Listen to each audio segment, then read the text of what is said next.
Bitcoin is extending its rally, and investors are bullish on more gains in the coming days as the Fed turns relatively dovish amid the Russia-Ukraine war.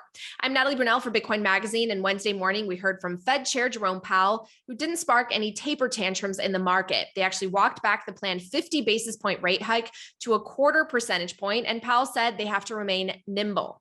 Now, this comes at a time when inflation is at an all-time high and interest rates at an all-time low. So some analysts are pointing out that slashing CPI doesn't seem to be as big of a concern for Fed officials as trembling the markets amid a slowing economy and geopolitical conflict. Now, Bitcoiners have been responding to Powell's speech, of course. Here's one reaction from new Bitcoin bull Sven Henrik saying, quote, "Who's the better liar?"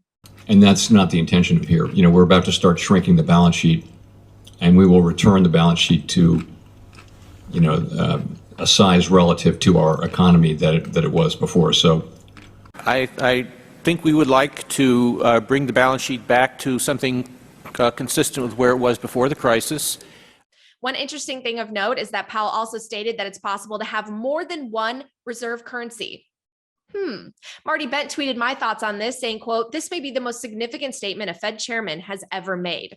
Now, Bitcoin was certainly designed to fill that role. And meanwhile, we have very bullish commentary about Bitcoin on business news channels this week, including this clip shared by Michael Saylor this morning, in which billionaire Bill Miller, who, by the way, has shared he has 50% of his net worth in Bitcoin, says Bitcoin is unique and the rest of crypto should be considered as venture investments. He also commented on the situation in Russia, pointing out that the country is allocating more and more of its reserves to assets the US can't control, essentially de-dollarizing. And he said that is very bullish for Bitcoin. Check it out. What do you think this moment says or speaks to in terms of the future of crypto and what you think the price and Bitcoin should be? Great. It's a great question, Andrew.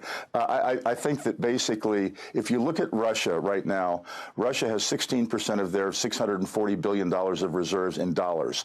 They have 32% in euros.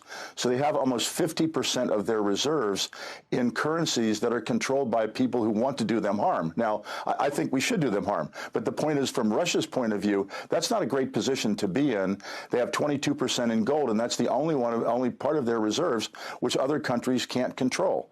So I think if you're a country out there that is a non-reserve currency, there's about 100 of them, you might think about saying, you know what, maybe we should have something else out there that other countries cannot harm us with, and that is impervious to inflation or to being manufactured in greater quantities.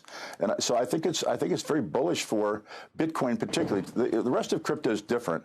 I think Bitcoin is unique, and the rest of crypto should be considered as a sort of venture investments because they're all trying to solve other problems. Very bullish for Bitcoin indeed. Those are the latest headlines. For more, head to bitcoinmagazine.com.